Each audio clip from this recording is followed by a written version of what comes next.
ఇక్కడున్న ఫుడ్ మొత్తాన్ని నేను కొంచెం డిఫరెంట్గా అయితే తినబోతున్నా, కొంచెం క్రేజీగా ఉంటుంది. సో ఫస్ట్ ఆఫ్ ఆల్ మనకి కోక్ టీని ఓపెన్ చేసి డైరెక్ట్గా తాగేస్తాను మాత్రం ఊహించొద్దు. ఎందుకంటే నేను కోక్ టీని డైరెక్ట్గా తాపుకుంటా పానీపూరీలు అయితే వేసుకొని తింటా. సో పానీపూరి మీరు చూసారుగా వాల్కనీలో ఎలా బ్లాస్ట్ అయిందో. సో ఇప్పుడు నేను తినగానే నాకైతే కోలా బ్లాస్ట్ లాగా అయితే అనిపించింది. చాలా మైండ్ అయితే డామినేట్ అయిపోయింది, పిచ్చెక్కిపోయాను. సో నేను ఇది తిన్నాక చాలా కన్ఫ్యూజ్ అయ్యింది, ఈ టేస్ట్ ఎలా ఉందని చెప్పేసి. సో ఎందుకంటే కొత్తగా ట్రై చేసాం కాబట్టి టేస్ట్ డిఫరెంట్గానే ఉంటుంది. అక్కడితో నేను ఆకుండా ఇంకొకసారి అయితే ట్రై చేస్తాను. చాలా డిఫరెంట్గా అయితే నాకు అనిపిస్తుంది, ఏం భయం వేసింది. బట్ నా స్మైల్ చూసి మీకు అర్థం వచ్చి నేను చాలా క్రేజీగా చేస్తున్నానండి.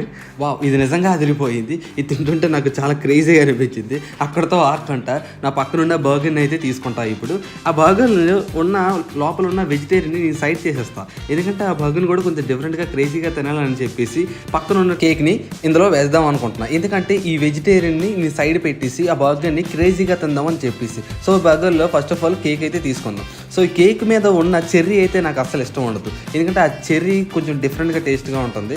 సో ఇప్పుడు ఆ కేక్ని సైడ్ పెట్టి ఆ చెర్రీ కింద ఉన్న క్రీమ్ని బర్గర్ మీద రాద్దాం.